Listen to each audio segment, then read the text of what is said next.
US and USSR decided to collaborate in limiting or eliminating certain kinds of nuclear and non-nuclear weapons. कुछ जो nuclear weapons थे या non nuclear weapons थे उनको कम करना या फिर बिल्कुल एलिमिनेट करना, ख़त्म करना, वो समझ के कि ये ज़रूरी है।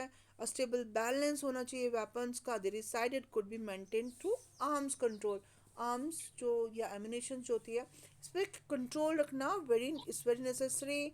और starting in the 1960s the two sides signed their three significant agreements within a decade. 10 साल के अंदर उन्होंने 3 एग्रीमेंट साइन किए। These were the limited test ban treaty। इसके बारे में आप पढ़ेंगे बाद में।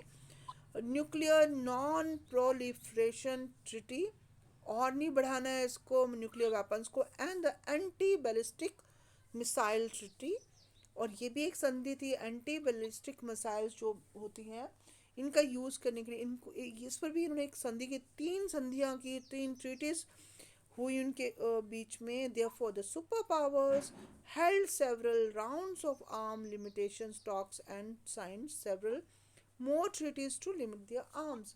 अपनी आर्म्स या एम्यूनिशन को कम करने के लिए उन्होंने बहुत सारी संधियों में हस्ताक्षर किए। चैलेंज टू बाइपोलरिटी, ये जो बाइपोलरिज्म मतलब दो पोल्स में जो पूरी वर्ल्ड डिवाइड था उसको चैलेंज किसने दिया? तो we have already seen how the Cold War tended to divide the world into two rival alliances. दो शत्रु जो अलायंसेस में डिवाइड कर दिया। दो शत्रु जो अलायंस बन गई थी, एक यूएसएसआर और एक यूएसए के साइड में जो मित्र देश थे उनके। It was in this context that non aligned offer the newly, अब जो न्यूली इंडिपेंडेंट कंट्रीज, इंडिया भी एक 1946 के बाद मतलब इंडिया लिबरेट हुआ था, तो या एशिया अफ्रीका ये लेटिन अमेरिकन कंट्रीज जो बाद में डीकोलोनाइज्ड हुई। डीकोलोनाइज्ड होना मतलब उन पर किसी भी कंट्री का कंट्रोल नहीं रहा, तो उनके पास तीसरा ऑप्शन, दो तो ये ऑप्शन थे कि क्या यूएसएसआर या यूएसए ब्लॉक को फेवर करें, otherwise they have another another another alliance to third alliance. Third option was there, NAM. NAM is that is NAM is non-aligned movement. It went back to the friendship between the three leaders, Yugoslavia's Josip Broz Tito। Tito जो थे वो Yugoslavia के थे, and his full name was Joseph Broz Tito. India के थे Jawaharlal Nehru and Egyptian leader Gamal Abdel Nasser. Nasser Tito और नेहरू के बीच में एक ट्रीटी हुई। नासिर जो कि नासिर थे इजिप्ट के, मिस्र के और इंडिया के जवाहरलाल नेहरू, और third was Tito, and three people they contribute a lot who held a meeting in 1956 Indonesia's Sukarno, देखिए, और घानाज क्वामे नक्रुमहा। दिस स्ट्रांगली सपोर्टेड दम। इन्होंने जो अफ्रीकन कंट्रीज़ के जो हेड थे इन्होंने, और ये इंडोनेशिया के जो सुकार्नो थे उन्होंने भी इसका सपोर्ट किया। दीज 5 लीडर्स सुकार्नो और नक्रुमहा जो थे घाना के, इन 5 लीडर्स ने, 5 leaders they came to be known as the 5 founders of the NAM movement. The first non aligned summit it was held in Belgrade in 1961। This was the culmination of at least 3 factors. ये जो था 3 factors का culmination था। Culmination मतलब ending point था। It really stands for, चलिए, first was cooperation among these 5 countries. इन पांचों कंट्रीज के बीच में कॉपरेशन, सहयोग रहेगा। Growing cold war tensions and its widening arenas, जो कोल्ड वार की टेंशन जो बढ़ती जा रही है और इसकी जो अरेना एरिया भी बढ़ता जा रहा था, इस पर भी कंट्रोल रखना जरूरी था। The dramatic entry of many newly decolonised African country into the international arena. तो जो अफ्रीकन कंट्री से नई नई कंट्रीज जो कि फ्रीडम पा चुकी थी, कॉलोनीज जो थी, कॉलोनीज ब्रिटिश कॉलोनी से वो मतलब हट चुकी थी, अब उनके वो फ्रीडम थी उनके पास, इनको भी अपने साथ जोड़ना.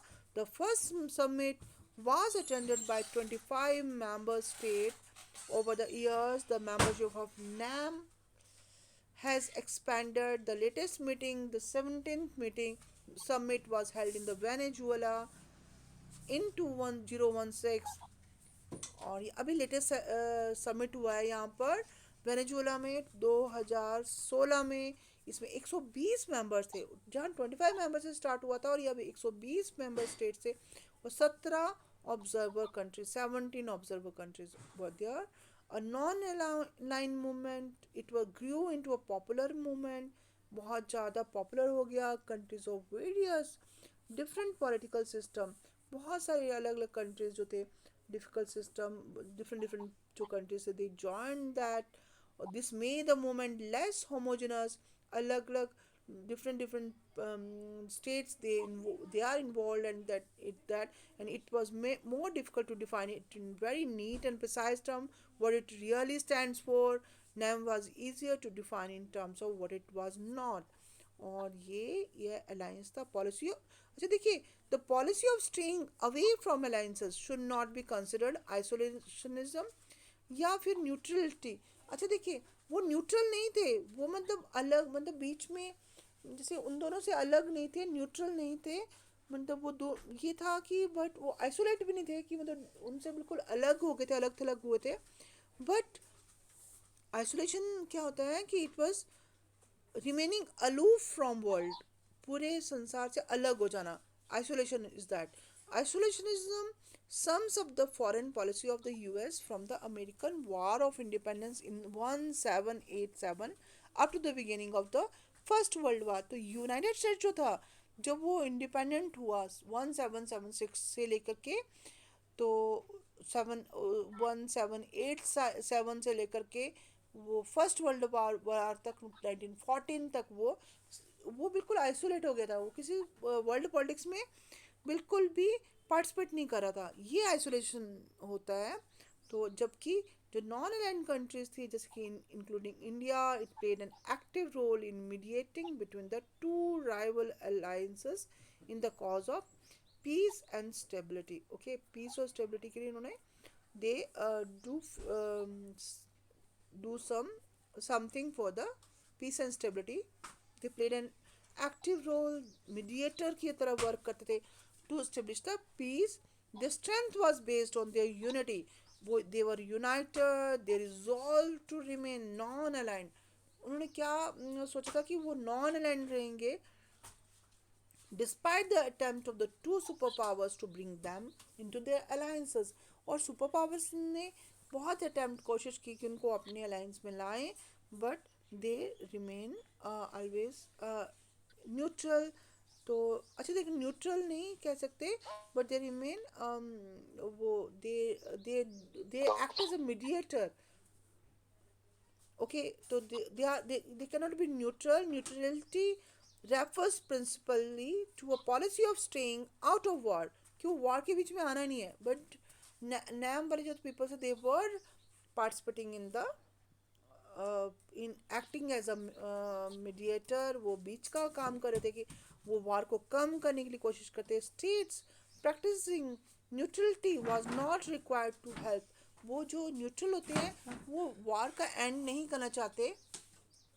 They do not get involved in the war and they do not take any position on the appropriateness or morality of a war. वो मतलब वार जो है उसको ख़त्म नहीं कर जाते. They just don't think about that. Okay, तो this is neutrality, neutral रहना. और they do not get involved in wars and they do not take any position on the appropriateness. या वो ये सोचते नहीं कि ये वार जो है moral ground पर right है और wrong है, तो that they are not thinking. तो न्यूट्रलिज्म ये होती है. आइसोलेशन जैसे कि यूएस ने फेस की, यूएस ने किया, तो दैट इज़ आइसोलेशन. और ये जो नॉन अलाइंड मूवमेंट वाले थे, they were mediator. Non aligned states including India, they were actually involved in wars for various reasons. वो wars में involved रहे कई कारणों से. they also work to prevent war. वो war को रोकना चाहते थे, and they try to end wars. That had broken down, और वो साथ में जो वार होना शुरू हुए थे डिफरेंट कंट्रीज़ के बीच, उनको रोकने का उन्होंने बहुत ज़्यादा कोशिश की।